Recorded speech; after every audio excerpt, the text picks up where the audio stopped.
இன்றைக்கி நம்ம மினி இட்லி எப்படி செய்யலான்னு பார்க்கலாம். ஃபஸ்ட்டு அந்த இட்லி சட்டி பாத்திரத்தில் கொஞ்சமாக நெய் வச்சுக்கோங்க. அப்படி இல்லைன்னா எண்ணெய் அப்ளை பண்ணிக்கோங்க.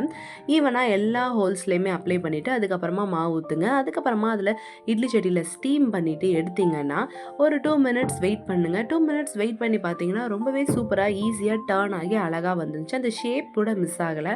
லாஸ்ட் டைம் நான் பண்ணும்போது இந்த ஈவனான ஷேப் வரலை, பட் இதில் ரொம்பவே அருமையாக வந்துருந்துச்சு.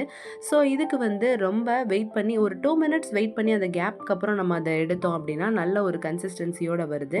ஸோ இதை நீங்கள் அழகாக சர்வ் பண்ணலாம். எப்படின்னு பார்த்தீங்கன்னா பொடி போட்டு சர்வ் பண்ணலாம், ஆரல்ஸ் நீங்கள் சாம்பாரில் மிக்ஸ் பண்ணி சர்வ் பண்ணலாம், இல்லைனா சட்னி வச்சு கூட சாப்பிடலாம். நான் ரெகுலராக சாப்பிட்ற மாதிரி இது ரொம்பவே டேஸ்ட்டாக இருந்துச்சுனால பிள்ளைங்களுக்குலாம் ரொம்பவே பிடிச்சிருந்துச்சு. இன்னும் வேணும் இன்னும் வேணும்னு கேட்டு எடுத்து சாப்பிட்டாங்க. ஸோ இதை நீங்கள் ட்ரை பண்ணியிருக்கீங்களா? உங்கள் கமெண்ட்ஸில் லீவ் பண்ணுங்கள். இந்த மாதிரி சாப்பிட்ருக்கீங்களா? எப்படி இருந்துச்சு அப்படின்றத சொல்லுங்கள். Thank you so much.